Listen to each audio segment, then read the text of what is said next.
پرانی کتابوں میں ایک واقعہ لکھا ہوا ہے کہ اللہ تعالیٰ نے ایک بستی کو تباہ کر دینے کا، عذاب دینے کا فیصلہ کر لیا۔ فیصلہ کرنے کی وجہ جو تھی وہاں کا ناانصافی پہ محیط معاشرہ اور ظلم، جبر اور جھوٹ، مکاری، فریب، دھوکہ دہی، ان ساری باتوں کو مد نظر رکھتے ہوئے اللہ تعالیٰ نے فیصلہ کیا کہ اس بستی کو تباہ کر دیں گے، اور وقت کے نبی کو بھی بتا دیا گیا کہ آج رات اس بستی کو الٹا دیا جائے گا۔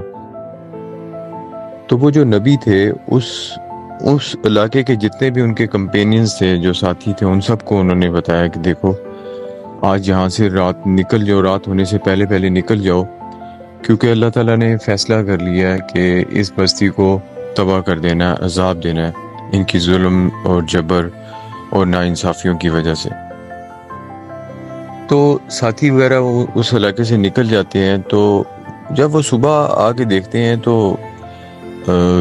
دیکھتے ہیں کہ بستی تو قائم اور دائم ہوتی ہے، کوئی عذاب نہیں آتا۔ تو وہ وقت کے نبی سے پوچھتے ہیں کہ آپ نے تو کہا تھا کہ رات کو تباہ کر دیا جائے گا اور یہ بستی تو بالکل صحیح سلامت ہے۔ تو وہ نبی بھی بڑے پریشان ہوتے ہیں کہ مجھے تو اللہ تعالیٰ نے خود بتایا تھا کہ یہ تو تباہ کر دی جائے گی، لیکن یہاں تو یہ بستی بالکل قائم اور دائم ہے۔ تو انہوں نے اللہ تعالیٰ سے پوچھا کہ یا اللہ، یہ کیا ماجرا ہے کہ آپ نے تو مجھے کہہ دیا تھا کہ یہ تباہ کر دی جائے گی اور یہ تو بالکل قائم دائم ہے۔ تو وحی کے ذریعے سے ان کو بتایا گیا کہ ہوا یہ کہ رات کو ایک سوالی نے سوال کیا کہ کوئی ہے جو مجھے کھانا کھلا دے اور اللہ تعالیٰ ان سب کی مسئلے اور مشکلیں دور کر دے، ان کے عذاب، آنے والے عذاب دور کر دے، ان کی آفتیں دور کر دے، برے دن دور کر دے۔ تو ایک بڑھیا نے اس کو کھانا کھلایا۔ تو اللہ تعالیٰ کو نے جب یہ دیکھا تو اللہ تعالیٰ نے اپنے فرشتوں کو کہا کہ مجھے اب زیب نہیں دیتا۔ جب اس بندے نے سوال کیا اور سوال کرنے کے بعد کہا کہ کوئی ایسا بندہ ہے جو مجھے کھانا کھلا دے تاکہ اس بستی کی آفتیں اور مشکلیں دور ہو جائیں، تو جب اس نے کھانا کھلایا تو اس کے ساتھ ساتھ اور بھی کچھ لوگ تھے، انہوں نے بھی لا کے کھانا رکھ دیا۔ تو مجھے اب زیب نہیں دیتا کہ میں اس بستی کو اس رات الٹ دیتا۔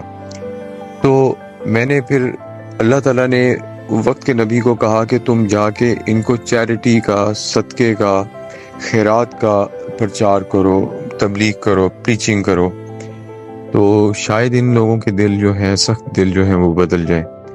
اور دوستو ایسے ہی ہوا کہ وہ جو نبی تھے، وقت کے جو نبی تھے، انہوں نے وہاں پر جا کے پریچنگ کی، تبلیغ کی اور خیرات اور صدقے پہ لے کے آئے، تو ان کی زندگیاں بدلنا شروع ہو گئیں اور اس بستی کے اوپر پھر عذاب نہیں آیا۔ السلام علیکم دوستو، منٹ فور چینج چھوٹی سی کوشش میں ہم آپ کی خدمت میں دوبارہ حاضر ہوئے ہیں۔ آپ کو مقصد تو پتہ چل ہی گیا ہوگا کہ ہمارا مقصد بھی یہی ہے کہ جو ہمارے معاشرے میں جو بدمزگی، بد امنی اور مشکلات اور آفات کا مسئلہ رہتا ہے، تو وہ یہ تو ہر کمیونٹی میں ہوتا ہے، لیکن آپ جب اپنی طرف سے خیر کے کام کرنا شروع کرتے ہیں تو وہاں کی علاقے کی ریت بیت بدل جاتی ہے۔ تو ہم نے یہی باتیں سوچ کر اس کام کا بیڑا اٹھایا تھا۔ آج بڑے ہم فخر سے بتا سکتے ہیں کہ کم و بیش 60 فیملیز کو، یعنی کہ 60 فیملیز کو ہم نے فائنینشیل سپورٹ کیا، اور اس میں بہت ساری ایسی فیملیز ہیں جن کو ہم نے گروسری ہیلپ کیا، اور بہت سارے ایسے بچے ہیں جن کو ہم نے اسکول کی فیسز دیں اور ان کی یونیفارم کا انتظام کیا، بکس کا انتظام کیا۔ کچھ ایسی بھی فیملیز تھیں جو میڈیکل ہیلپ نہیں لے سکتی تھی، یا ادویات یعنی کہ میڈیسنز نہیں لے سکتی تھی، تو ان کی میڈیکل سپورٹ کیا، ان کو میڈیکل ہیلپ کیا۔ اسی طرح ڈیلی ویجز پہ کام کرنے والے لوگ جو ان امپلائڈ تھے، ان کو فائنینشیل سپورٹ کیا۔ اور ابھی ہمارے اس طرح کے ہمارے 50 پروجیکٹ ہیں، جن میں سے ہم نے کم و بیش 10 پہ ہم تقریباً اپنی گرپ لا چکے ہیں۔ جن میں ہم نے کچھ ایریاز کو جو گندے تھے ان کو صفائی کروائی، صاف کروایا. ان کی بھی کچھ دنوں میں ویڈیوز اپلوڈ ہو جائیں گی. اس کے علاوہ ہم نے وومن امپاور کے لیے ہم کافی سوچ بچار کر رہے ہیں، بلکہ آپ لوگوں سے ریکویسٹ ہے کہ آپ لوگ بھی اپنی سجیشنز دیں کہ ہم وومن امپاور کیسے کر سکتے ہیں.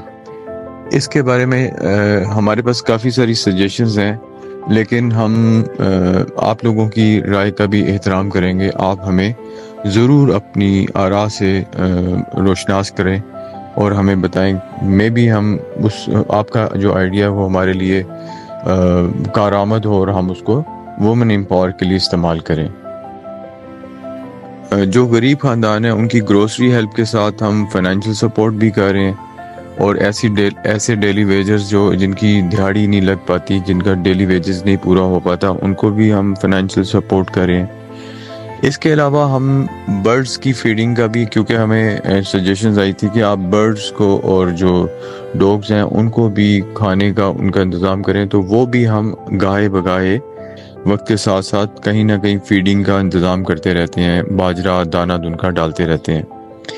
اس کے علاوہ وومن امپاور کے لیے ہمارے پاس جو سجیشنز ہیں اس میں یہ ہیں کہ ہم ان کو پورٹیبل بوتس بنا کے دیں، جن میں ایسی پروڈکٹس دیں جن کی شیلف لائف زیادہ ہو. لیکن کچھ سجیشنز ایسی بھی ہیں کہ ہم ان کو کھانے کے پورٹیبل بوتس لگا کے دیں تاکہ ان کا اچھا گزر بسر ہو سکے. تو پھر بھی ہم آپ لوگوں کی سجیشنز کا انتظار کریں گے. آپ ہمیں کومنٹ باکس میں ضرور اپنی مشوروں سے آگاہ کریں. جو لوگ شامل ہونا چاہتے ہیں وہ ضرور ہمیں میسج کر سکتے ہیں، ہم سے رابطہ کر سکتے ہیں. اور منٹ فار چینج کا جو یوٹیوب چینل ہے، آپ اس کو بھی ضرور سبسکرائب کریں، شیئر کریں، لائک کریں اور کامنٹ کریں. آپ سب کی طرف سے بھی سجیشنز کا انتظار رہے گا. آپ کے کامنٹس، لائک کرنا، شیئر کرنا ہمارے لیے بہت کاؤنٹ کرتا ہے، کیونکہ ہم سمجھتے ہیں کہ اگر یہاں سے بھی ویلتھ جنریٹ ہوتا ہے تو وہ بھی ہماری چیریٹی کے کاموں میں بہت ہیلپ فل ہوگا. تو اس کے علاوہ ہمارے اس کارواں میں جو لوگ شامل ہونا چاہتے ہیں وہ ضرور ہم سے رابطہ کر سکتے ہیں. اپنا بہت بہت خیال رکھیے گا. Take care. اللہ نگہبان.